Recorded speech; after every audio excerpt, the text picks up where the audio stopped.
Assalamualaikum warahmatullahi wabarakatuh.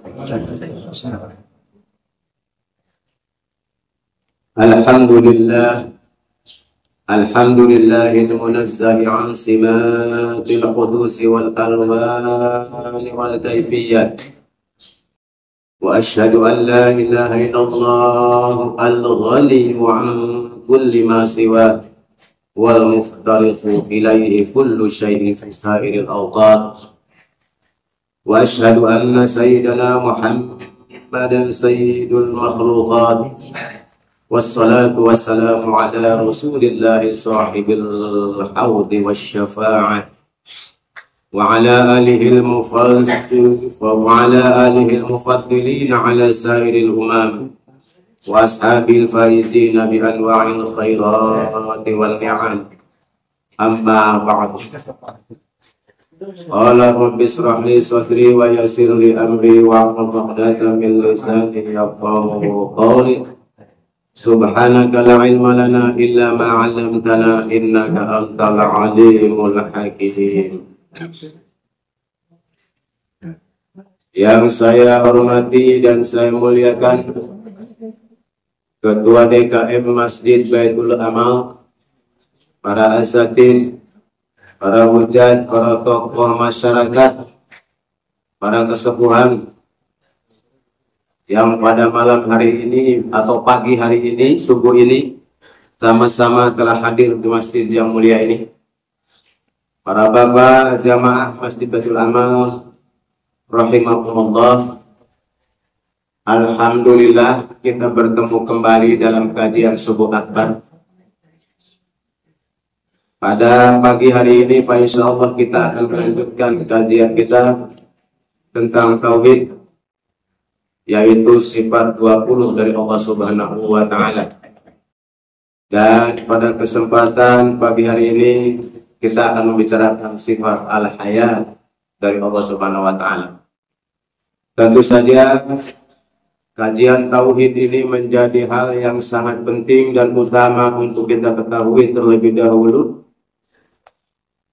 Kenapa demikian? Karena penjalanan syariat atau pelaksanaan syariat apapun termasuk ibadah kita, apabila tidak didasari oleh tauhid yang benar, maka dikhawatirkan tergelincir kepada kekeliruan dan kesalahan dan mardudnya amalnya. Yang kedua, tentu saja dengan tauhid ini akan menimbulkan keyakinan yang teguh dan sikap istiqomah di dalam menjalani kehidupan, termasuk di dalam melaksanakan perintah-perintah Allah dan Rasul. Untuk bisa istiqomah dan teguh tentu saja harus diiringi dengan tauhid yang benar. Kenapa orang-orang itu susah melaksanakan perintah Allah dan tidak mau tunduk pada perintah Allah? Boleh jadi karena tauhidnya belum benar atau tidak memiliki ilmu tauhid sama sekali. Baiklah Bapak Ibu hadirin rahimakumullah, kita mulai saja kajian tauhid ini yang kita syarihkan dari kitab Tijarat Daruri karya Imam Nawawi Tanara Al-Bantani. Bismillahirrahmanirrahim. Wa yajibu fi haqqihi ta'ala al-hayatu, dan wajib bagi haknya Allah Ta'ala memiliki sifat hayat. Wa hiya sifatu wujudiha, dan hayat ini merupakan sifat tentang wujudnya Allah Ta'ala. Wa hiya sifatun wujudiyatun qadimatun qaimatun bidzatihi ta'ala. Perlu diketahui bahwa sifat hayat bagi Allah ini qadim. Qadim itu artinya terdahulu. Hidupnya Allah ini tidak diawali dengan kematian. Artinya tidak ada yang menghidupkan Allah, dan hidupnya Allah ini sejak ajali sudah ada. Hidupnya Allah tidak diawali dengan ketiadaan. Kemudian qaimah ini tetap. Allah tetap hidup selama-lamanya, Allah tetap ada selama-lamanya, dan tidak akan mengalami fana, tidak akan mengalami kematian. Tusahihu aitilka sifatulahu ta'ala. Kemudian sifat hayat dari Allah ini, sifat yang maha hidup dari Allah ini, itu untuk mensahkan sifat-sifat ma'ani yang lain. Pada materi yang lalu sudah kita sebutkan sifat ma'ani itu ada 7, Pak ya. Yang pertama qudrat, yang kedua iradat, yang kedua ilmu, yang keempat hayal, yang keempat hayal, kelima sama, keenam basar, ketujuh kalam. Nah, insyaallah sekarang kita membicarakan tentang sifat hayat, sifat maha hidupnya Allah Subhanahu wa ta'ala. Nah, sifat hayat ini merupakan mengesahkan daripada sifat ma'ani yang lain. Sifat yang ma'ani yang lain. Seperti qudrat, iradat, sama, basar, kalam. Wa hayatullahi ta'ala bidatihi laisat biruhin. Kemudian perlu dipahami bahwa hidupnya Allah itu tanpa ruh. Jadi tidak sama dengan kita, tidak sama dengan makhluk Allah yang lain. Jangan dipahami bahwa Allah hidup ini karena ada ruhnya, ada nyawanya, enggak ada. Sebab kalau sama dengan makhluk itu berarti tidak qadim. Sedangkan Allah itu memiliki sifat laisa kamitslihi syai'un, tidak sama dengan segala sesuatu. Hadirin rahimakumullah, memahami sifat hayat ini merupakan inti tauhid yang penting, bahwa Allah ini maha hidup. Artinya kita beribadah tunduk patuh kepada sesuatu zat yang maha hidup. Tidak masuk akal kalau kita menyembah kepada Tuhan yang tidak hidup. Karena sesuatu yang tidak hidup tidak mungkin memiliki sifat qudrat, tidak mungkin berirodah, tidak mungkin berkehendak, tidak mungkin berkuasa. Tidak mungkin mendengar, tidak mungkin melihat, dan juga tidak mungkin berkalam. Oleh karena itu, sesuatu yang disebutkan tadi itu sifat-sifatnya harus memiliki sifat hidup atau maha hidup. Hanya dimiliki oleh zat yang maha hidup. Dan Tuhan kita Allah Subhanahu wa ta'ala itu zat yang maha hidup. Hanya perlu dipahami, hidupnya tidak sama dengan makhluknya. Tidak pakai nyawa. Dan tidak ada yang menghidupkan. Serta Allah itu akan kekal abadi selama-lamanya. Ketika seluruh makhluk di alam semesta ini fana, meninggal, maka hanya Allah sajalah zat yang hidup, yang abadi, yang kekal selama-lamanya. Hadirin rahimakumullah, bahwa ta'ala la ta'khudhuhu sinatun wala naum. Bahwa ta'ala la ta'khudhuhu sinatun wala naum. Nah, ini ada di dalam ayat kursi. Sifat al-hayat ini kita sering baca dalam ayat kursi. Allahu la ilaha illa huwal hayyul qayyum la ta'khudhuhu sinatun wala naum. Di situ Allah sudah mengistiharkan zatnya tentang dirinya. Allahu la ilaha illa huwa. Allah la ilaha, tidak ada ilah, tidak ada Tuhan. Illa huwa, selain dirinya. Jadi Allah sudah mengistiharkan bahwa Tuhan yang wajib dipuja, Tuhan yang wajib disembah, satu-satunya hanya Allah saja. Siapa dia? Al-Hayyul Qayyum. Dialah zat yang maha hidup, dialah yang zat yang maha berdiri sendiri. Hidupnya Allah itu la ta'khudhuhu sinatun wala naum. Bahwa Allah itu tidak terkena oleh ngantuk, tidak terkena oleh tidur. Jadi nggak ada, Allah nggak ada ngantuknya, nggak ada tidurnya. Tidak seperti kita ya, manusia. Walaupun hidup pasti ada ngantuknya, pasti ada tidurnya, ada lelahnya. Nah, Allah Azza wa Jalla itu tidak terkena oleh sifat-sifat kekurangan seperti itu. Allah hidup selama-lamanya, dan juga Allah tidak terkena oleh sifat-sifat kekurangan dan terhindar daripada sifat-sifat kekurangan.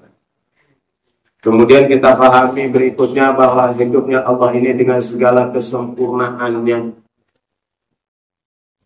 Tidak ada cacat sedikit pun di dalam kehidupan. Ya. Artinya hidupnya Allah, di dalam hidupnya Allah ini tidak memiliki cacat. Tidak ada kekurangan sama sekali.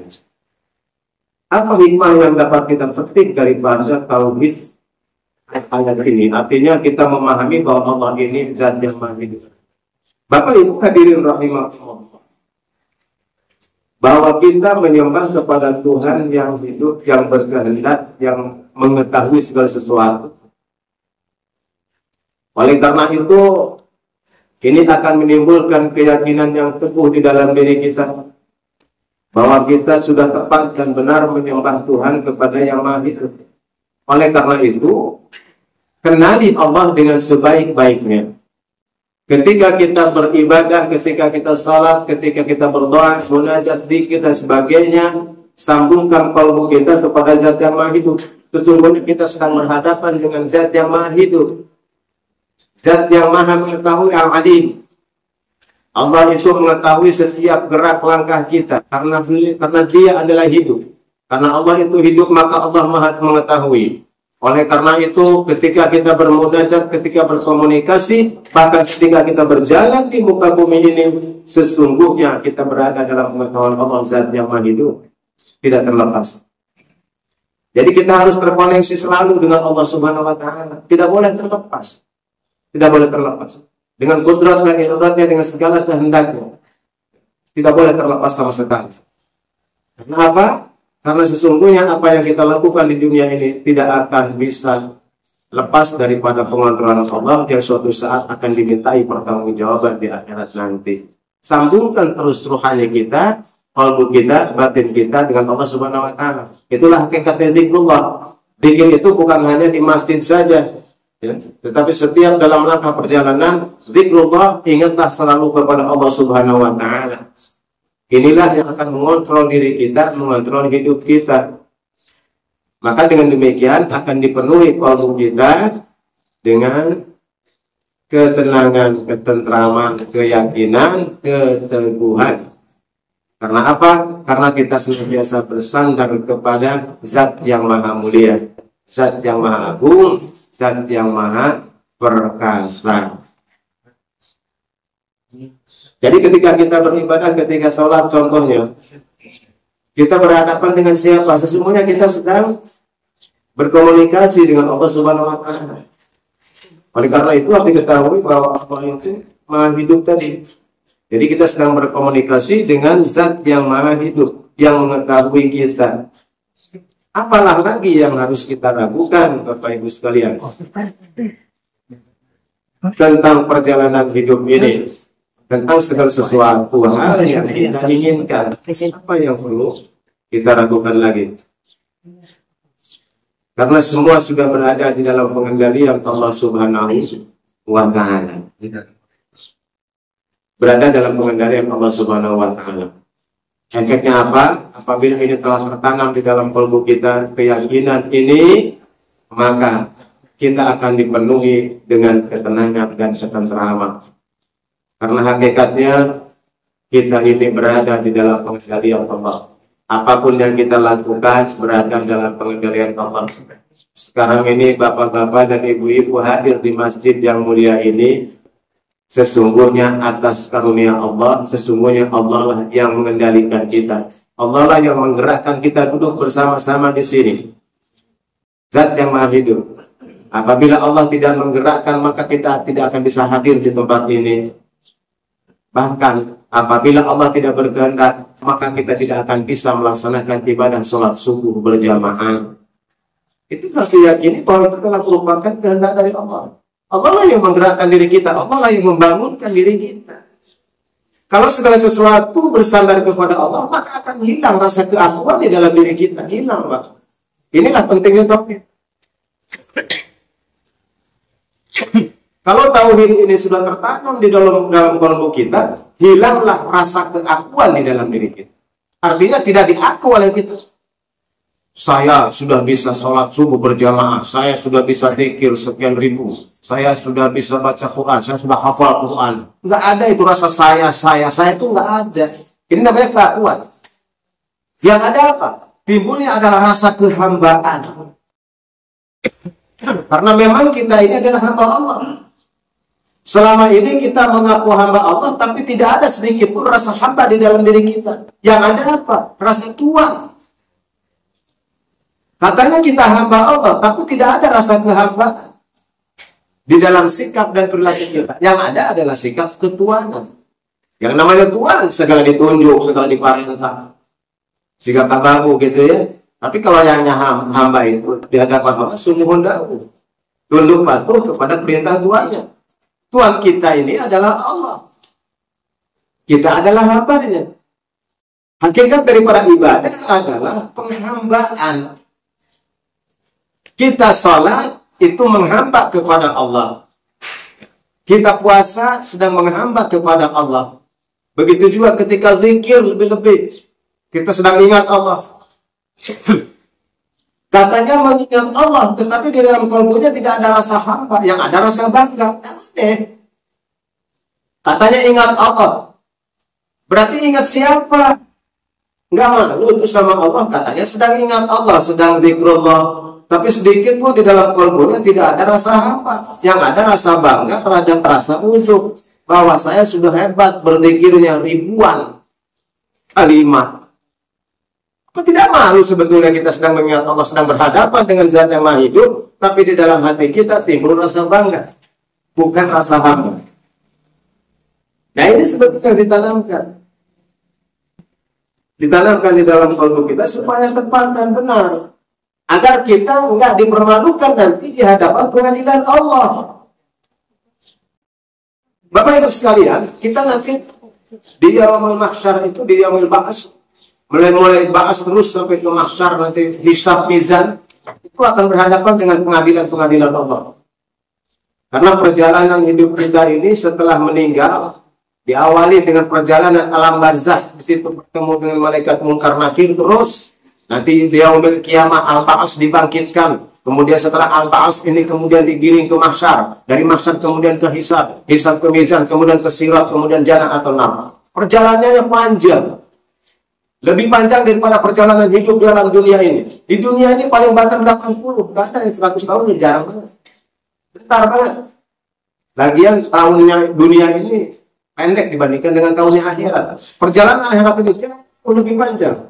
Melewati fase-fase yang begitu panjang dan melelahkan dengan penuh rintangan. Sementara kita sudah tidak bisa beramal. Amalnya kapan? Sekarang di dunia. Bekalnya untuk perjalanan di akhirat yang panjang itu persiapannya sekarang di alam dunia. Oleh karena itu, apabila bekalnya sedikit, nanti keteteran dalam perjalanan panjangnya, Pak. Ini sekarang yang sekarang sudah dikubur tuh saudara-saudara kita, teman kita, sahabat, tetangga tuh sedang nunggu waktunya. Nunggu apa? Nunggu kiamat. Bagi orang-orang yang durhaka, perjalanan dari barzah ke akhirat itu ke kiamat itu terasa lama jedanya. Tapi bagi orang yang mukmin, menunggu waktu dari alam barzah ke timbulnya kiamat itu terasa sebentar. Tergantung amal kita. Oleh karena itu mari kita perbaiki ibadah dan amalia kita dengan meningkatkan tauhidnya kepada Allah Subhanahu wa taala. Jangan sampai ibadah kita hanya terkesan ritual saja, hanya zahir saja. Batin kita dan ruh kita tingkatkan. Dengan apa? Dengan tauhidnya. Supaya kita mengenal Allah. Karena kalau kita beribadah kepada zat yang tidak kita kenal, kan ini merupakan suatu hal yang aneh. Kita menyembah tapi tidak kenal siapa yang disembah. Katanya kita mengabdi tapi kita tidak tahu kepada siapa mengabdi. Oleh karena itu ma'rifatullah ini menjadi penting. Mengenal Allah. Kenallah dulu Allah Subhanahu wa taala untuk penyempurnaan ibadah kita. Sehingga akan timbul kenikmatan ibadah ketika sholat. Rasa nikmatnya sholat. Sering orang mengeluh, kenapa Pak saya nggak bisa khusyuk? Ya barangkali belum kenal Allah, belum kenal siapa yang disembah. Yang dikenal baru makhluknya aja, tetangga kita aja yang dikenal, imamnya, makmumnya aja. Sebelah kita kanan kiri itu yang dikenal. Makanya ketika sholat yang ditengok siapa imamnya nih. Yang ditengok siapa sebelah kanan saya, sebelah kiri saya. Lagi mana mau khusyuk ya? Kalau kita mau sholat, fokus aja kepada Allah, nggak usah pedulikan siapa imamnya kek, kanan kiri, biarin aja. Kalau masing-masing punya hak dan kewajiban, kita fokus aja kepada Allah. Lebih-lebih ketika berzikir, gak usah tengok sih, zikirnya apa sih? Oh dikit amat, gitu. Ngapain ngurusin zikir orang? Mau dikit, mau banyak, yang nerima kan Allah. Yang banyak aja belum tentu diterima, apalagi yang sedikit. Masing-masing lah. Yang mendekat, yang paling penting adalah kalbu kitanya sambungkan kepada Allah Subhanahu wa Ta'ala. Zat yang maha hidup, yang maha mengetahui. Kita tidak perlu mengklaim diri kita dengan keakuan bahwa saya lebih baik dibandingkan dengan orang lain. Karena kita akan malu di hadapan Allah. Dengan tauhid ini, insya Allah akan menimbulkan rasa malu kepada Allah Subhanahu wa Ta'ala. Ya, akan malu kepada Allah Subhanahu wa Ta'ala. Kalau sudah ada rasa malu kepada Allah, maka akan timbul rasa malu kepada manusia. Sehingga kita tidak akan bisa berbuat semena-mena di dunia ini. Tidak malu gitu ya. Kepada Allah, akhirnya kepada manusia juga malu. Al-haya ini merupakan sebagian daripada iman. Al-haya itu malu. Bapak Ibu hadirin rahimakumullah, Asmaul Husna juga ada ya. Sifat Allah yaitu Al-Hayyu. Ya, Al-Hayyu itu adalah merupakan Asmaul Husna. Zat yang maha hidup. Allah juga memiliki sifat Al-Muhyi, zat yang menghidupkan. Jadi Allah ini selain memiliki sifat maha hidup, Allah juga memiliki sifat Al-Muhyi, menghidupkan. Allah itu zat yang hidup, Allah juga lah yang menghidupkan. Menghidupkan siapa? Menghidupkan makhluknya. Menghidupkan makhluknya. Jadi kita ini Bapak Ibu, itu dihidupkan oleh Allah dan dihidupi oleh Allah. Bukan hanya dihidupkan, dihidupi. Dihidupi itu berarti dicumponi kebutuhan kehidupannya. Jadi Allah ini bertanggung jawab menghidupkan makhluknya itu. Ini yang harus kita tanamkan dalam kalbu kita, karena Allah memiliki sifat Al-Muhyi. Kemudian Allah juga memiliki sifat Al-Kafi yang mencukupi. Dalam Asmaul Husna deh. Silakan dihafal, kemudian dipahami maknanya, maka kita akan tahu siapa Allah itu. Selain sifat 20, Asmaul Husna juga merupakan jalan menuju ma'rifat Allah. Menuju ma'rifat Allah. Jadi Allah itu zat yang maha hidup, juga yang maha menghidupi. Menghidupi. Kita dihidupkan oleh Allah, maka kita juga dihidupi oleh Allah. Dihidupi itu apa? Dikasih rizki, dilengkapi kebutuhannya, dicukupi kebutuhannya. Tidak ada satu makhluk pun yang Allah ciptakan yang tidak diberi rizki. Tidak ada sebenarnya. Tidak ada. Semuanya sudah dijamin rezekinya, sudah ditakar, sudah dikadar. Tidak mungkin Allah menciptakan makhluknya, kemudian tidak dijamin rezekinya dan tidak dihidupi. Tidak mungkin. Termasuk kita. Makanya kita nggak usah khawatir, Bapak Ibu. Karena kita dihidupkan oleh Allah, yakin Allah akan menghidupi kita. Akan menghidupi kita. Akan dikasih rezekinya oleh Allah Subhanahu wa Ta'ala. Tinggal kita jemput rezeki itu. Bukan dicari. Rezeki itu dijemput, bukan dicari. Karena sudah disediakan. Kalau dicari berarti tadinya nggak ada. Ya. Kalau kita mencari rezeki berarti dianggap rezekinya tidak ada. Padahal rezekinya sudah diturunkan oleh Allah. Sudah disiapkan oleh setiap manusia. Sudah. Tinggal kita jemput. Kalau kita mencari berarti sesuatu yang hilang. Biasanya kan gitu. Mencari apa? Mencari dompet, berarti dompetnya nggak ada, hilang. Jadi kalau kita mencari rezeki berarti mencari sesuatu yang hilang, yang nggak ada. Jadi kita menjemput rezeki.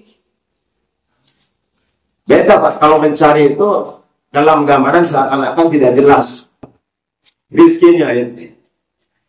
Seakan-akan tidak jelas. Tetapi kalau menjemput, ada sugesti dalam diri kita, yakin Allah sudah menyiapkan rezekinya bagi saya. Saya tinggal jemput saja, mau enggak? Terserah kita. Pilihan ada di kita, mau dijemput atau tidak, rezeki itu terserah kita. Dijemput, nanti Allah tunaikan. Allah penuhi. Allah siapkan. Begitu juga hidayah. Hidayah itu jangan ditunggu, tapi dijemput. Hidayah tidak akan pernah turun, Pak. Ini kenapa sih nggak mau ngaji ke Masjid Baitul Amal? Belum dapat hidayah. Lagi nunggu hidayah, sampai kapan? Udah puluhan tahun hidup di komplek korek, nunggu hidayah nggak datang-datang. Sekali yang datang, perempuan namanya hidayah. Tangga sebelah. Tetangga sebelah. Oh ini hidayah ini katanya. Itu beda. Jadi hidayah itu nggak bisa ditunggu, tapi dijemput oleh kita Pak. Nah kita hadir di tempat ini, di tempat masjid yang mulia ini, dalam rangka menjemput hidayah. Hidayah itu apa? Petunjuk. Nur yang Allah masukkan dalam qalbu kita itu adalah hidayah. Sehingga kita bisa memahami tentang Allah Subhanahu wa taala, memahami tentang ilmu Allah Subhanahu wa taala, memahami tentang apa saja yang ada di alam semesta ini. Baik yang gaib maupun yang syahadat. Bapak Ibu hadirin rahmatullah. Barangkali itu sebagai sesi awal pemaparan, sebagai pemaparan pembuka dalam pembicaraan kita pada waktu ini. Yang selanjutnya seperti biasa untuk mengembangkan hasanah berpikir kita, karena bapak-bapak ini saya yakin sudah ada sebetulnya bahan tauhid itu. Tinggal kita kembangkan pemahamannya, kemudian tancapkan ke dalam kalbu kita. Sebab kadang-kadang tauhid itu masih dipegang atau masih diputar dalam pikiran aja. Pengetahuan tauhidnya masih berputar di kepala. Nah sekarang mari pelan-pelan turunkan, tancapkan ke hati kita. Jangan disimpan di kepala aja termubang. Tapi kalau sudah ada di hati, maka hati akan menggerakkan seluruh panca indera. Tauhid yang ada tertancap di kalbu akan menggerakkan mata, akan menggerakkan telinga, akan menggerakkan lidah, akan menggerakkan tangan, menggerakkan kaki, menggerakkan seluruh anggota tubuh kita. Sehingga seluruh anggota tubuh kita bergerak, berjalan sesuai dengan tauhidnya. Berarti, maka seluruh aktivitas kita berada dalam pengendalian Allah Subhanahu wa taala. Sudah dituntun oleh Allah Subhanahu wa taala. Nah itulah Bapak Ibu sekalian, sebagai pengantar awal untuk selanjutnya dipandu oleh moderator, mari kita bermuzakarah.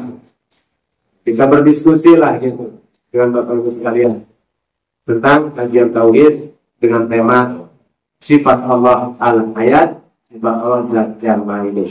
Terima kasih untuk sementara. Saya serahkan kembali ke pemandu acara.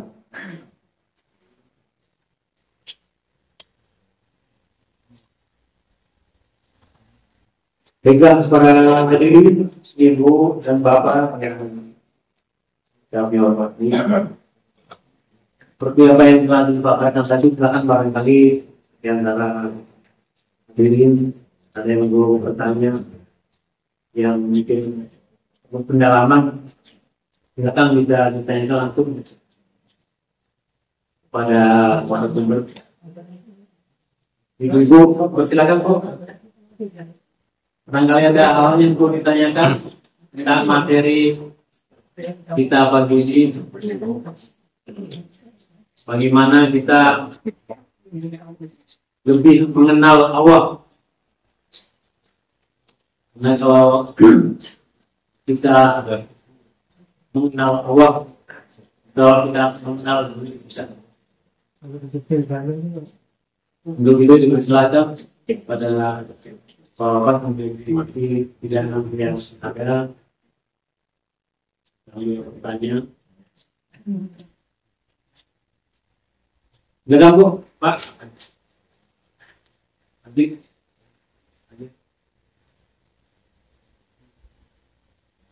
Enggak Pak, barangkali ada disampaikan Pak. Berkaitan sungguhnya materi tauhid yang apa Pak? Silakan Pak. Awalin aja sepatutnya Assalamualaikum warahmatullahi wabarakatuh. Waalaikumsalam warahmatullahi wabarakatuh.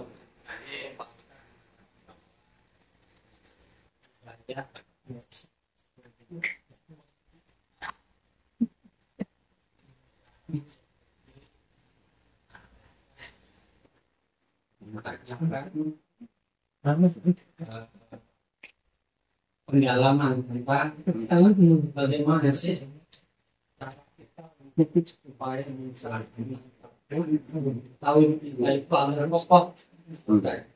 Mungkin itu aja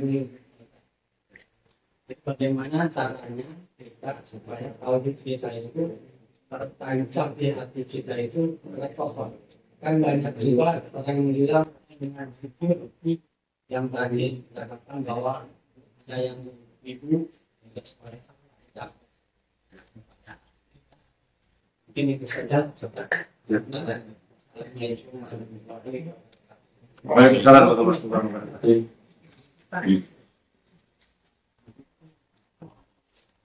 Baiklah, terima kasih. Ini pertanyaan yang sangat bagus ya, untuk menindaklanjuti bagaimana agar tauhid kita tertancap di dalam hati kita. Tertancap di dalam hati kita, jangan sampai hanya ada di dalam kepala saja. Bapak Ibu hadirin rahimakumullah, ada beberapa metode untuk menancapkan keyakinan. Tauhid itu berarti keimanan kepada Allah. Setelah kita memahami tentang sifat-sifat Allah, seperti sifat 20 yang sedang kita bahas ini, itu jangan sampai hanya sekedar paham. Jangan sampai hanya sekedar paham. Jangan sampai hanya sekedar tahu. Sudah tahu, sudah. Itu baru menjadi sebuah pengetahuan. Tapi jadikan menjadi ilmu. Pengetahuan dengan ilmu beda, Pak. Kalau pengetahuan itu hanya sampai di akal, tapi ilmu itu sampai di hati. Makanya orang yang berpengetahuan belum tentu dikatakan orang berilmu. Tapi orang yang berilmu pasti memiliki pengetahuan. Karena ilmu itu alimmu, itu nur. Nur itu cahaya. Cahaya itu maksudnya di hati, bukan di otak. Jadi, maka saya sering mengimbau, kalau kita ngaji jangan sampai hanya dapat pengetahuan. Tapi jadikan itu sebuah ilmu. Ilmu itu nur, cahaya yang akan menyuruh. Cirinya pengetahuan kita sudah menjadi ilmu, pengetahuan kita dapat menuntun hidup kita. Kita tertuntun oleh pengetahuan kita. Jadi kalau kita sudah tahu bahwa, katakanlah contoh sederhananya bahwa sholat itu wajib, fardu, kemudian kita mau sholat, nah pengetahuan jadi ilmu. Tapi walaupun sudah dikasih tahu bahwa sholat itu wajib, ya, tapi dia tetap tak mau sholat, itu baru sampai di pengetahuan. Dia belum dapat ilmu. Belum, gitu. Makanya orang yang tidak beribadah, ya, itu belum tentu tidak tahu. Boleh jadi mereka tahu, tapi pengetahuan yang belum jadi ilmu. Nah, oleh karena itu, pengetahuan tauhid ini, Bapak, itu jangan sampai hanya sekedar pengetahuan. Hasil ngaji ini jangan sampai hanya sekedar menjadi pengetahuan, tapi jadikan ilmu.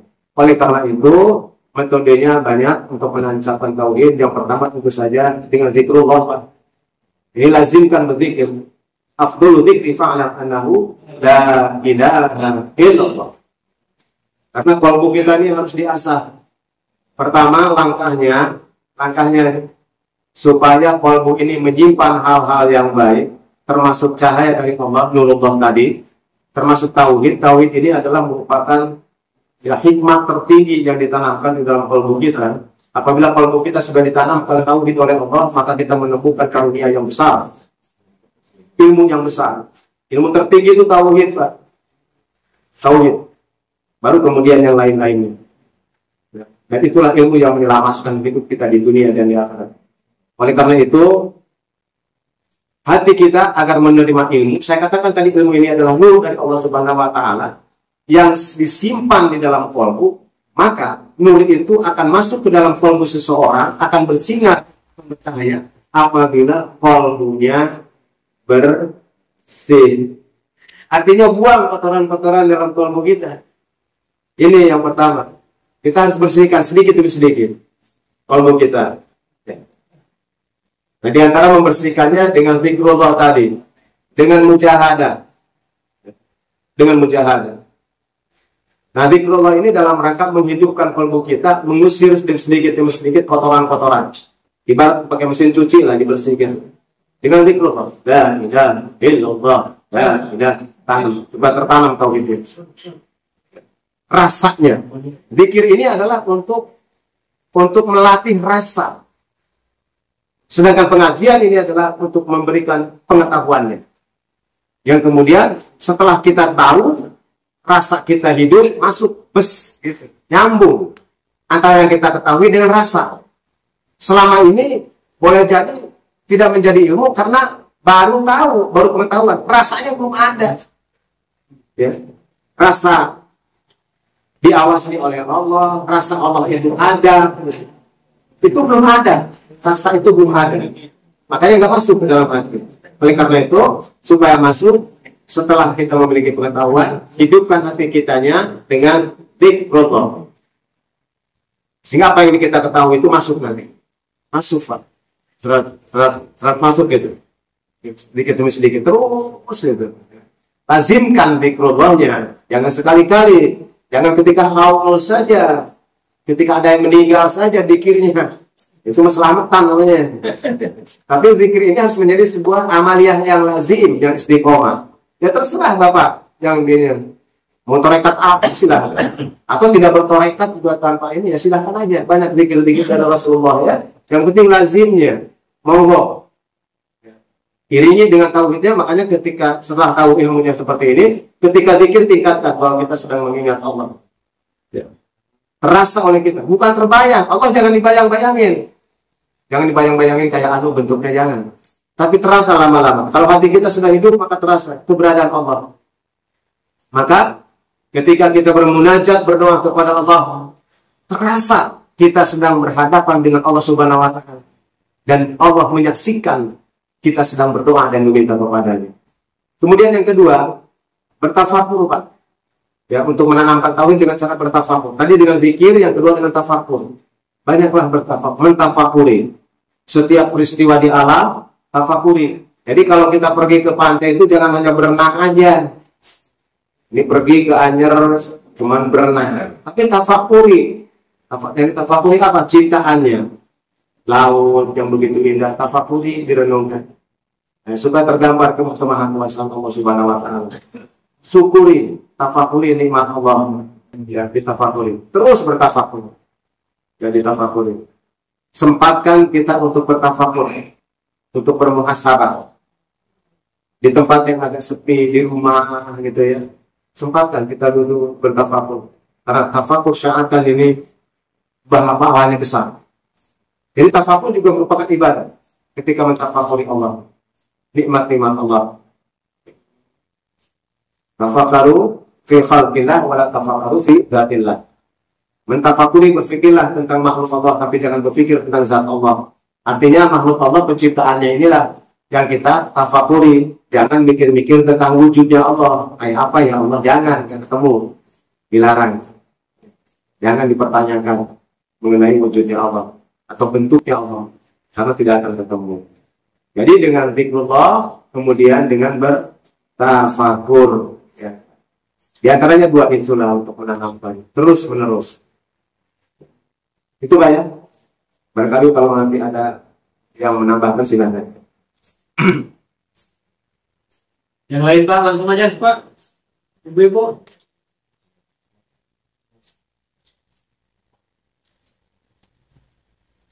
Pak, mau pilih mau tanya Pak? Ya, silakan. Tanya Pak.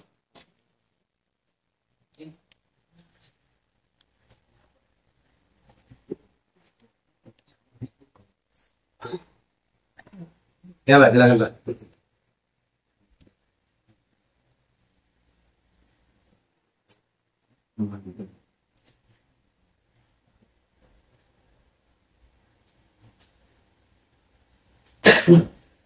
Kalau tidak ada yang bertanya nanti dilanjut. Ya, enggak ada pertanyaan? Silakan. Tentang keseharian pun boleh Pak, karena tauhid ini keseharian kita. Waalaikumsalam warahmatullahi wabarakatuh.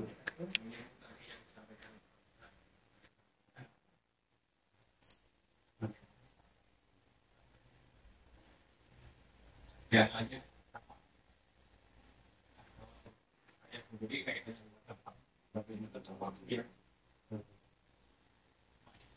ya.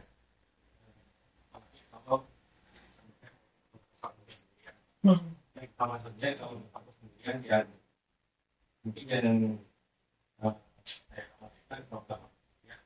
bisa berkaitan dengan pengenalan. Ya. Ya, terima kasih. Baik. Jadi tafakur itu sebetulnya ada kajian saya tentang tafakur, Pak. Ya, silakan dibuka di YouTube-nya.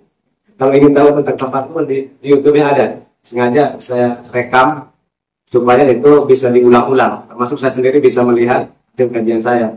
Itu ada Pak tafakur tentang tentang apa saja tafakurnya. Nah, tafakur ini juga memang betul, Pak. Tidak boleh, artinya kita berjalan sendiri, kita harus tahu ilmunya. Kalau nggak tahu ilmunya nanti tersesat, malah jadi melamun ya, malah jadi ngahayal begitu, akhirnya ngebayangin yang enggak ya. Jadi sebetulnya mentafakuri itu kita selalu memikirkan, tafakur ini kan memikirkan atau merenungkan. Hanya perenungannya itu jangan melebar kemana-mana. Setiap peristiwa sebetulnya perlu ditafakur, termasuk nikmat. Ada tajuk tentang mentafakuri nikmat, mentafakuri nikmat Allah. Artinya setiap kita mendapatkan apapun, katakanlah kita sekarang ini lagi duduk di sini, Pak. Kemudian ada roti, ya, ada minuman, ada bubur kacang, ini luar biasa nih, di belakang ada kue. Nah itu kan. Nah ini ketika kita melihat ini bukan lihat makanannya aja, Pak. Enak bener nih, langsung jebet aja begitu kan? Tidak. Bagi orang yang bertauhid itu langsung perenung. Subhanallah gitu ya. Nikmat Allah luar biasa. Terasa oleh kita. Kita duduk di sini gratis, Pak. Tidak ada HTM-nya, harga tiket masuknya kan? Gratis. Tinggal maunya aja. Makanya ya Allah, jalan ke surga itu sebetulnya gratis, mudah, murah. Difasilitasi sebetulnya. Justru jalan ke neraka ini yang mahal dan berbahaya. Ini dalam kata tafakur loh, Pak. Salah satunya nih, saya sedang bertafakur ini. Ini salah satu contoh tafakur nih. Salah satu contoh tafakur ya. Saya contohkan nih peristiwa ini. Nah bagi yang bertauhid kemudian terasa ya Allah iya ya. Untuk menuju surga ini tafakur itu begitu. Menuju surga itu ternyata ya Allah indah, mudah, gratis, gampang. Ya. Kita duduk di sini ya, tidak dipungut bayaran. Tinggal maunya aja. Ya. Dan ini pun hanya sebulan sekali. Kemudian disediakan makanan gratis. Kalau kita di rumah belum tentu pagi-pagi kini ada makanan kayak gini, Pak. Ya Allah, itu maha baiknya Allah gitu ya. Ternyata indah dan nikmat. Ilmu dapat, makanan dapat, silaturahim dapat, ngobrol dengan saudara-saudara, sahabat-sahabat tetangga kita. Ya Allah, fadilahnya banyak, akhirnya pahalanya bukan hanya ngaji saja. Ada yang pahala sedekah dapat, pahala silaturahim dapat, pahala ngaji ilmu dapat, pahala ngasih ilmu dapat. Masya Allah banyak. Pahala duduknya di tempat majelis ilmu banyak. Itu direnungkan nih, Pak. Nah ini contoh saya sedang bertafakur nih, contoh nih. Ya Allah, ternyata banyak yang didapat dan indah sekali. Sedangkan jalan menuju neraka ini mengerikan sebetulnya. Hanya setan saja yang menghiasi. Seakan-akan perjalanan ke neraka itu indah, padahal menjerumuskan dan membahayakan. Sangat membahayakan. Dan juga mahal, bukan main tiket masuknya untuk menuju ke neraka itu. Tapi menuju surga itu Allah beri kemudahan, ringan dan nikmat. Hanya setan menggambarkannya sulit.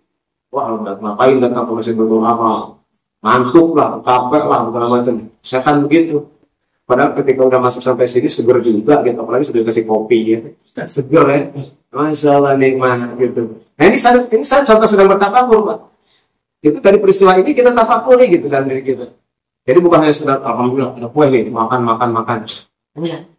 Kita tafakuri tentang nikmat kajian gitu. Makanya kita duduk di sini menemukan kenikmatan setelah ditafakuri. Semakin yakin. Ini namanya mentafakuri nikmat. Contoh mentafakuri nikmat. Ini Masya Allah begitu besar nikmat gitu. Ya. Ketika kita bertemu dengan para sahabat, dengan tetangga, Pak, energi negatif itu terurai, Pak. Makanya bagi orang yang sedang gelisah, sedang resah, bertemu dengan, kan dia energinya negatif tuh. Orang yang sedang pusing itu energinya negatif dalam tubuhnya. Ketika dia duduk bersama-sama dengan orang yang punya kekuatan energi positif, maka tanpa dia sadari energi negatifnya terurai, Pak. Berkurang. Ketika pulang, kok seger ya? Nah, dia tidak nyadar. Ketika kita berduduk dengan orang yang energi positifnya besar, dia sudah ternetralisir. Itulah hikmahnya berkumpul dengan orang-orang soleh. Makanya kalau kita ketemu dengan para abuya, ya para kiai, baru melihat wajahnya, subhanallah, udah tenang. Tadinya kita mau curhat sama abuya misalnya. Baru ketemu dengan beliau, assalamualaikum abuya, teman-teman. Udah seger langsung perasaan batin. Karena al-buya memiliki energi positif yang besar auranya. Jadi kita terbawa atau terisi oleh aura positif. Tapi kalau bapak ibu karungsing, kapusing, jedog di kamar, tambah mumet Pak, setan makin datang, juri pada datang. Ya, jadi akhirnya energi negatifnya makin bertumpuk. Tapi kalau datang ke masjid, insya Allah di masjid ini aura positifnya melebar dan luas. Masuk pintu masjid langsung kena aura positif. Pulang dari masjid hilang segala kegelisahan. Nah itu. Jadi salah satu contoh saya sedang mentafakuri nikmat Pak ya. Kita pengajian di sini mentafakuri nikmat. Efeknya apa? Timbul kenikmatan, kemudian semangat untuk terus mengikuti pengajian karena sudah menemukan nikmatnya. Senang dari hasil tafakur tadi.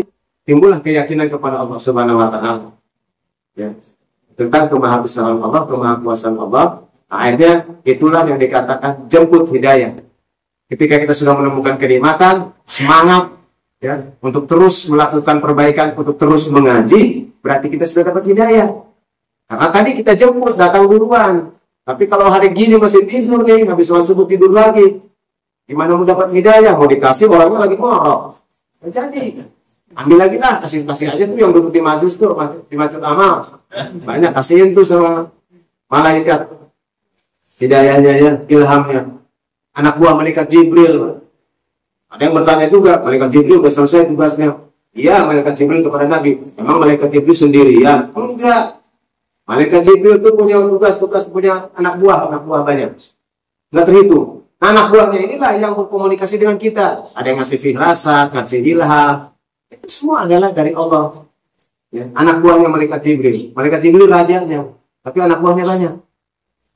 Makanya jangan heran kalau orang-orang ada mendapat ilham, firasat dalam hatinya. Itu adalah anak buah malaikat Jibril. Memberikan petunjuk atas perintah Allah kepada hamba Allah Subhanahu wa taala tadi. Ini Pak contoh tafakur Pak ya. Jadi harus ada ilmunya. Ada ilmunya. Yang lebih lengkapnya lihat di YouTube saya ada tafakur apa saja. Salah satunya adalah tafakur nikmat. Jadi kemudian hasil tafakur itu harus digurungkan lagi. Jangan sampai hasil tafakurnya nanti malah kegelincir. Digurungkan lagi, tanyakan lagi. Tafakur saya meleset nggak nih? Gitu. Jangan-jangan meleset. Gitu. Karena harus dipandu dengan ilmu, pandu kepada Quran dan Sunnah, pandukan kepada Quran. Sepanjang itu sesuai dengan Quran, sepanjang itu sesuai dengan sabda Rasulullah SAW, tafakur kita benar. Itu Pak ya? Sementara itu Pak, mohon. Ada lagi?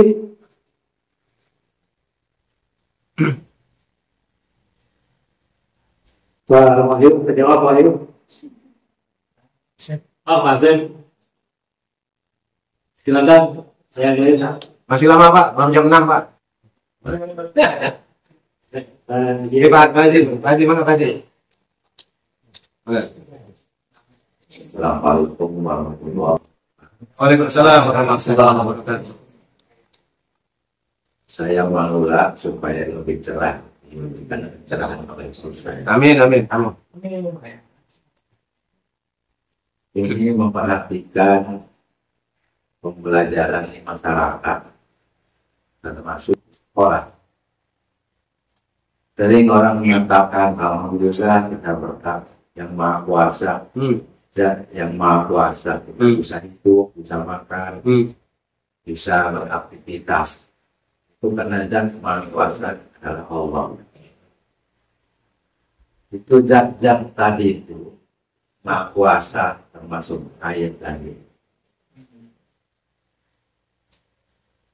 Kaitannya dengan kekhawatiran Rasulullah SAW dalam memahami apakah umat Islam ini akan terjerumus ke dalam hal yang kufur. Maka Rasulullah menyampaikan dalam hadisnya, tafakkaru fi khalqillah walam tafakkaru fi ibadah. Tafakurilah atau pikirkanlah hasil ciptaan Allah, bahwa Allah telah menciptakan langit, telah menciptakan bumi, telah menciptakan makhluk, burung, manusia, dan sebagainya. Itu perintahnya tafakkur fi khalqillah, hasil ciptaan Allah. Dan wala tafakkaru fi dzatillah, janganlah mentafakuri zat Allah. Sementara orang berpikir di sekolah, di anak-anak, zat Allah itu putih, hitam atau apa gitu. Sering ditanyakan oleh anak-anak. Termasuk anak TK saja, Allah itu yang mana sih? Begitu ya, Allah itu bagaimana? Maka hadis itu berlaku. Tafakkur bil khatirah wala tafakkur bil dzatillah. Mentafakuri saja, berpikirlah hasil ciptaan Allah. Ada langit, ada bumi, ada burung, ada air, ada kok, ada kabut, ada setan, ada segala macam, itu hasil ciptaan Allah. Maka itu kita seolah-olah kita wajib mentafakuri hasil ciptaan Allah, dan kita dilarang mentafakuri zat Allah. Ini kekhawatiran Rasul. Sampai jangan kita ini mentafakuri zat Allah. Kalau umpamanya sudah mengatakan zat Allah itu putih, maka kita akan kufur atau lainnya begitu. Oleh sebab itu penjelasan lebih panjang insyaallah akan sampai kepada Pak Ustadz. Saya namanya Manula untuk dapat tambahan berpikir. Terima kasih. Ya, terima kasih Pak Haji Edo. Luar biasa, sebuah pendapat. Betul ya, seperti tadi saya sampaikan bahwa kita jangan mentafakkur itu jangan zat Allah ya. Jadi jangan membayangkan Allah itu seperti apa, ada telinganya, ada hidung, seperti itu. Karena itu mutan, kufur. Tidak boleh, karena Allah tidak sama. Bisa kami sendiri, saya tidak sama dengan sesuatu hal yang baru. Allah itu berdiri sendiri. Jadi kita tafakuri tentang nikmat Allah, kita tafakuri tentang makhluk-makhluk Allah. Seperti tadi, ya, mentafakuri ini bagian daripada jalan menuju ma'rifat Allah. Jalan menuju ma'rifat Allah adalah tafakkur, dengan tafakkur. Mentafakuri. Jadi setiap peristiwa yang kita alami, ya, yang kita alami, ciptaan Allah. Allah menciptakan peristiwa juga, kan? Menciptakan peristiwa, menciptakan keadaan, kita tafakuri. Itu akan meningkatkan tauhid, ya. Meningkatkan tauhid, meningkatkan keyakinan. Jadi ketika kita mendapat nikmat, bahkan ketika kita mendapatkan musibah, tafakuri, kan? Tafakuri. Jangan kemudian disikapi dengan cara yang salah. Atau sedang mengalami kesulitan, tafakuri. Dan kunci daripada tafakur ini adalah harus husnuzon billah, sangka baik kepada Allah. Tidak boleh seuzon, sedikit pun tidak boleh seuzon. Karena kita yakin bahwa semua itu adalah qadarullah. Semua yang terjadi ini tidak terlepas daripada qudrat dan iradat dari Allah. Maka tidak boleh ada seuzon. Harus husnuzon kepada Allah Subhanahu wa taala. Ketika kita tiba-tiba mengalami kesulitan gitu ya, atau musibah, sakit umpama gitu, tiba-tiba ada sifat ini dalam hati, aral gitu. Aral itu apa ya? Aral itu kecewa lah gitu ya. Gitu. Saya ini sudah rajin ke masjid, tapi kok dikasih sakit dalam gini. Itu yang gak pernah ke masjid, sehat aja gitu. Nah ini keliru gitu. Yang tafakuri, ya Allah, ya gitu. Mudah-mudahan sakit saya memiliki kifarah untuk penebusan dosa saya. Jadi kan, ya. Jadi ditafakuri seperti itu.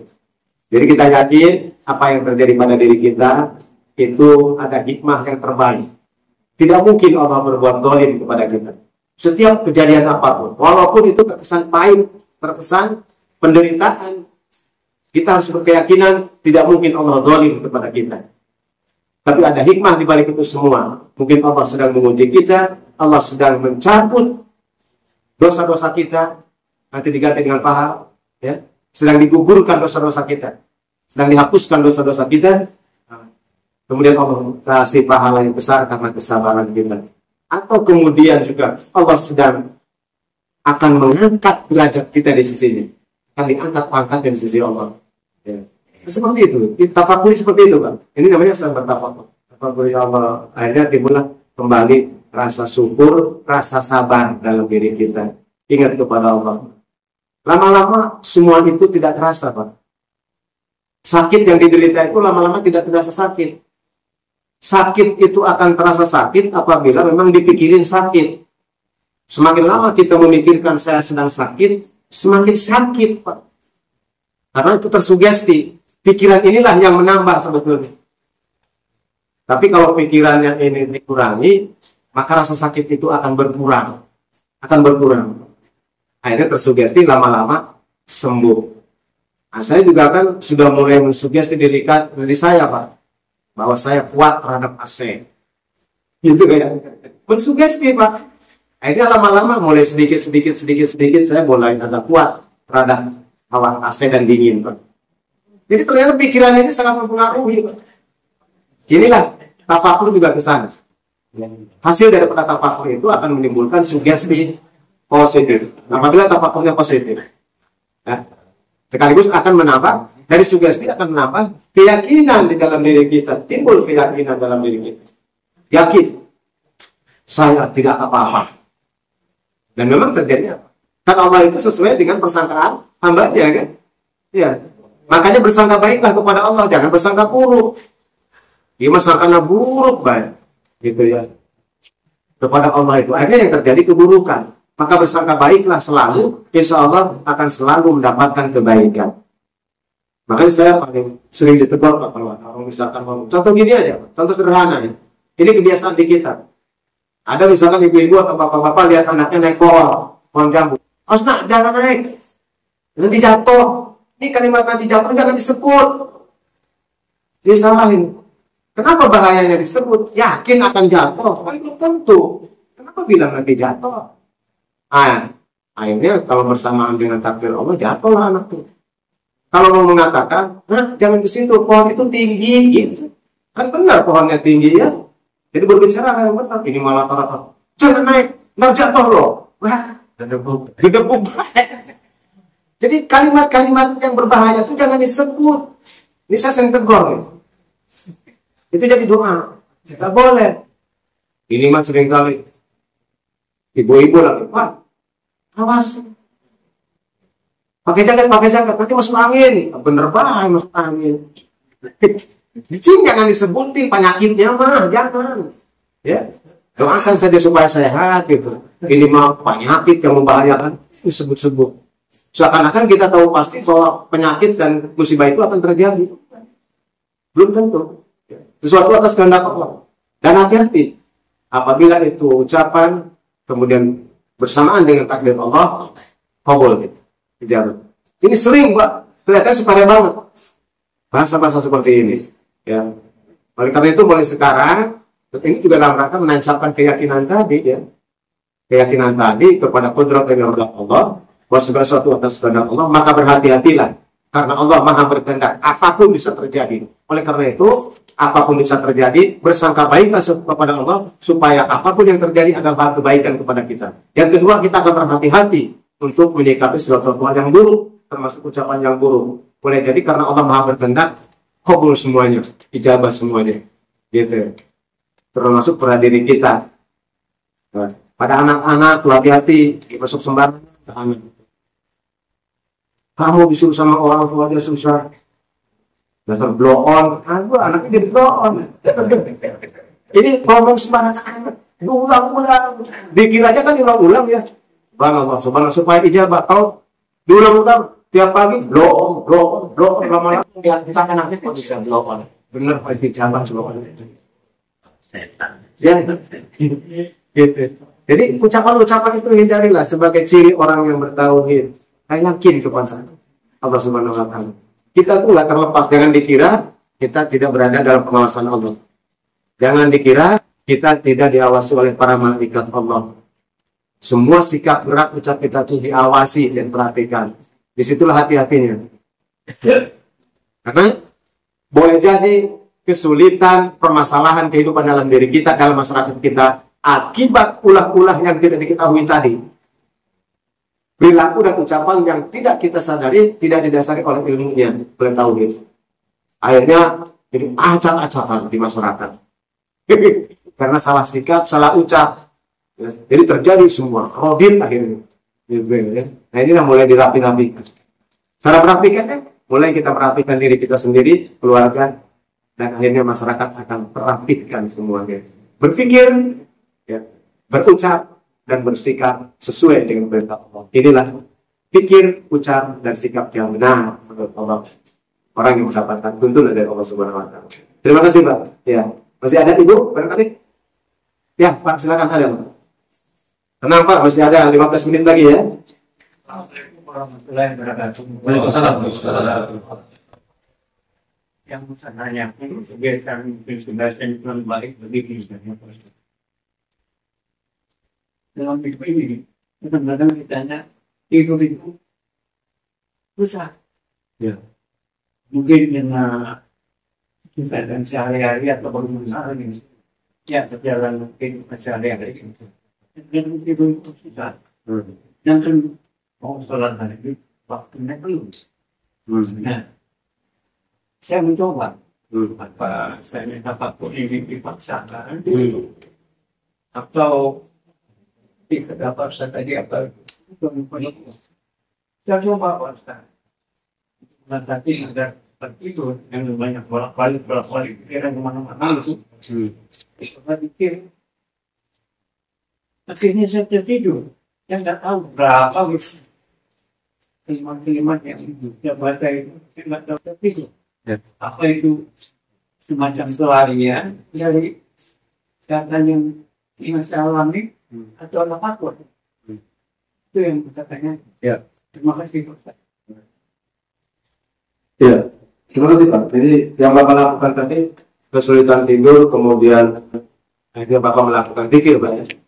Nah itu kalau tafakur itu berpikir, kalau zikir itu berarti mengingat. Zikrullah berarti mengingat Allah dengan bacaan-bacaan tertentu ya, mengingat Allah. Nah itu salah satu cara yang tepat Pak, daripada kita nggak karu-karuan, gitu, ya, karena tidak bisa tidur, kemudian tidur, sudahlah ibadah berpikir. Atau baca Quran, kemudian berpikir, hafalkan ayat Quran, baca ayat Quran. Itu tidur nggak apa-apa. Kenapa? Tempat tidur. Nggak apa-apa, zikir boleh. Boleh, di tempat tidur boleh. Sambil tiduran. Zikir itu kan mengingat Allah itu sambil duduk, sambil berbaring, sambil berdiri. Boleh. Silakan. Sambil berjalan zikir mengingat Allah. Tidak harus sila saja di masjid. Sambil berbaring ingat sama Allah. Ya udah, saya nggak tahu udah tertidur lagi. Iya, insya Allah Pak, insya Allah ya. Akhirnya Allah menidurkan kita. Nah, oleh karena itu ketika kita tidak bisa tidur, jangan dipikirin. Semakin dipikirin, maka kita semakin nggak bisa tidur. Misalkan, wih gimana sih nggak bisa tidur, pusing amat. Terus dia nggak bisa tidur. Ngomong gitu, betul-betul nggak tidur sampai subuh. Tapi rilekskan tubuh kita, rilekskan hati dan pikiran kita dengan cara zikrullah tadi. Sudah tenang, karena sesungguhnya yang menidurkan itu Allah. Kembali lagi. Nah, ketika kita bertafakur, sesungguhnya Engkau lah yang menidurkan hamba-Nya ya Allah. Engkau menidurkan makhluk. Itu tafakur Pak. Tafakur itu begitu. Ya Allah, sesungguhnya Engkau yang menidurkan. Kalau Engkau menidurkan maka akan tidur. Engkau lah yang berkehendak. Nah, itu tafakur tuh. Pikirnya adalah astagfirullah, astagfirullah, atau baca apa saja lah gitu ya. Subhanallah, subhanallah. Itu pikir. Tapi kita ketika mengingat Engkaulah sesungguhnya yang maha kuasa untuk menidurkan seseorang seperti Engkau menidurkan Ashabul Kahfi selama 300 tahun. Tafakur kan? Ashabul Kahfi ditidurkan oleh Allah dibuat 300 tahun nggak apa-apa Pak. Ya kalau Allah berkehendak sehat. Malah kalau kita pikir makannya dari mana? Kan gitu. Ashabul Kahfi. Nah itu Pak ya. Ditidurkan oleh Allah 300 tahun. Nggak apa-apa. Nah, jadi Allah menghendaki, Allah tidur, Allah bangun. Itu tafakur Pak. Sampai di sana tafakur. Teruskan Pak ya, zikirnya silakan apa yang biasa, zikir ingat kepada Allah. Nah ini untuk menajamkan tauhid ke dalam hati. Akhirnya lama-lama tertajam, iya ya Allah, gitu. Ingat Allah akhirnya. Ya, ketika bangun terima kasih ya Allah, Engkau telah menidurkan hamba. Bismillahirrahmanirrahim, ya bismillah kamu doanya kan itu ya. Kemudian ketika bangun, alhamdulillahilladzi ahyana ba'da ma amatana wa ilaihi bersyukur kepada Engkau ya Allah yang telah menghidupkan kembali dari kematian. Tidur itu adalah kematian sementara. Itu Pak ya.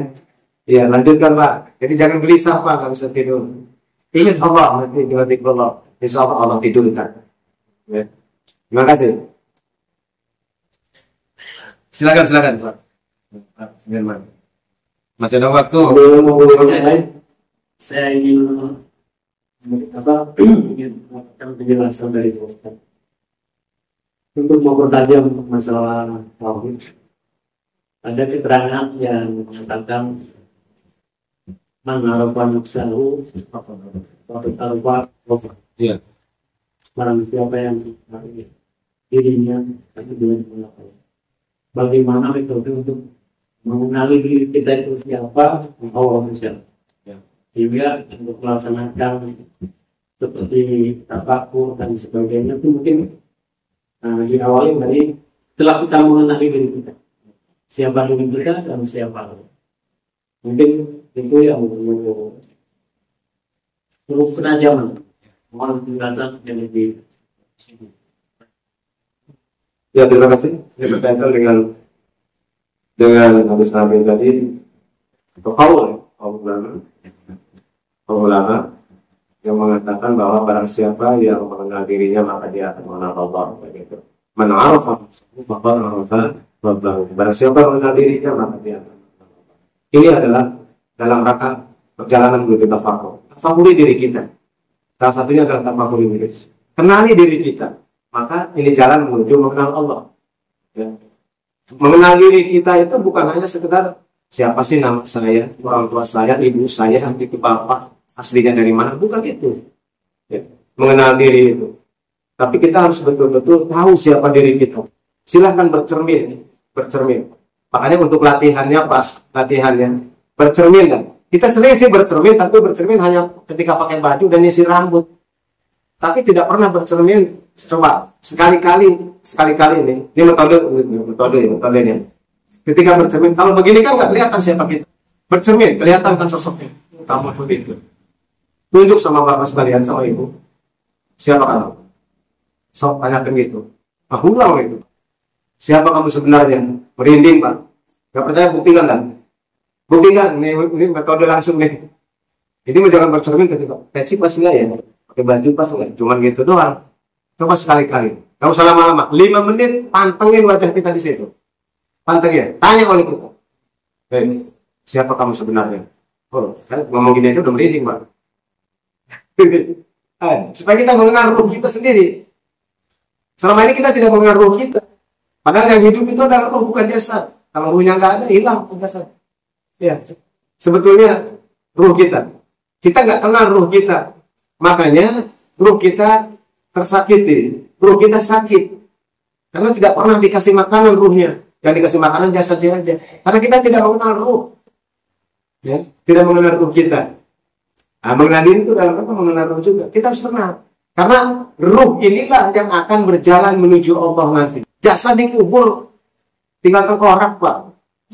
Tapi ruh tetap hidup. Sejak diciptakannya, ruh tidak mati lagi.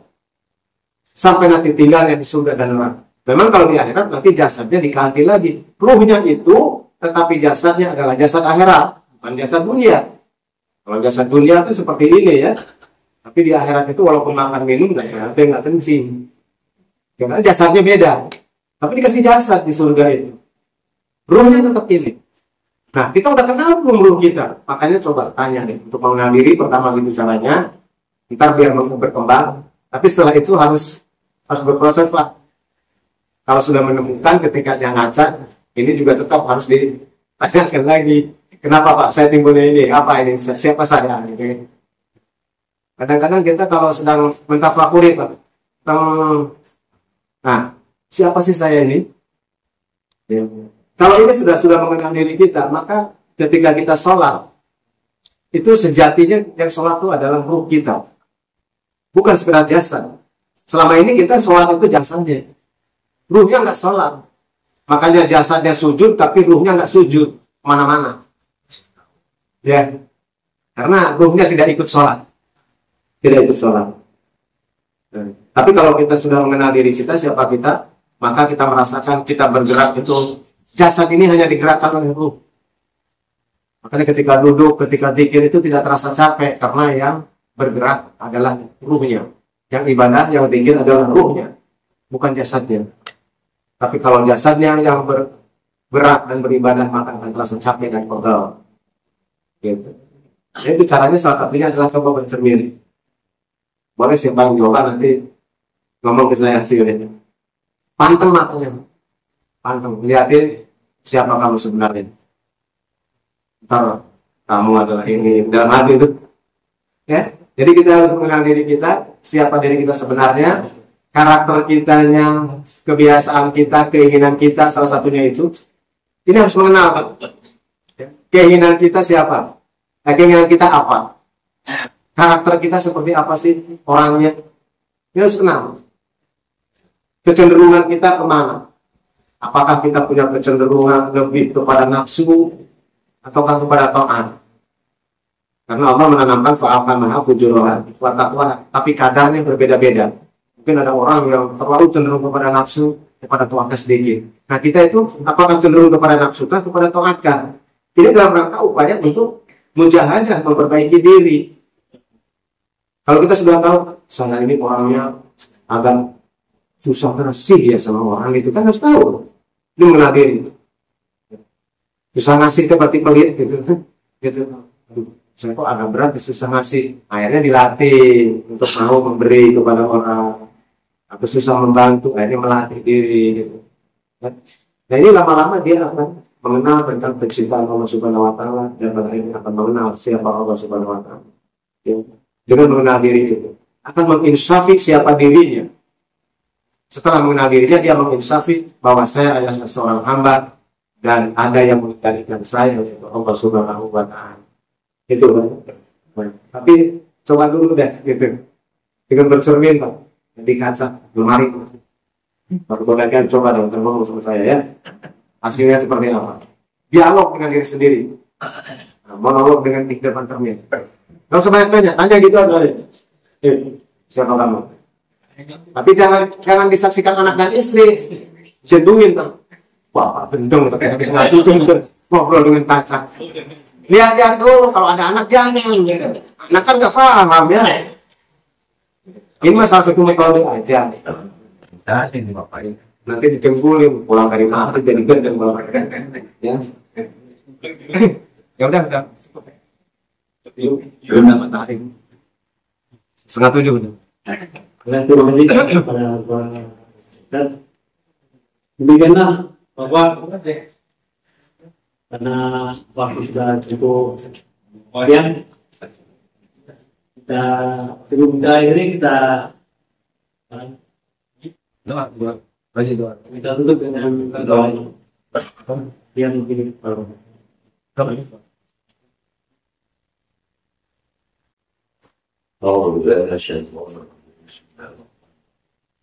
اللهم صل على سيدنا محمد وبارك وسلم وبارك. Amin. Amin amin ya Rabbi wasallam. Alhamdulillah wa alhamdulillah. Ya Rabbana lakal hamdu kama yanbaghi. Allahumma shalli ala sayyidina Muhammad sallallahu alaihi wasallam. Allahumma ya jami' hajat wa tarqana ya ya Allah. Ya Allah, ya Allah, Ahad berhajar. Berbagai guna ya Allah, ya Allah, ya Allah. Inna ba'atul syekh. Allahumma zidna ilman nafi'a wa rizqan halalan tayyiban. Allahumma zidna ilman nafi'a wa rizqan halalan tayyiban. Wa amalan mutaqabbalan bi syafa'ati wa rahmatin min Allah. Rabbana ya Allah, ya Rabbana. Ya Allah, amin. Waqina adzabannar. Biqautika ya Rabbana.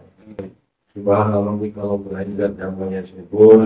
Wassalamualaikum warahmatullahi wabarakatuh. Demikianlah hadir daripada acara ini Bapak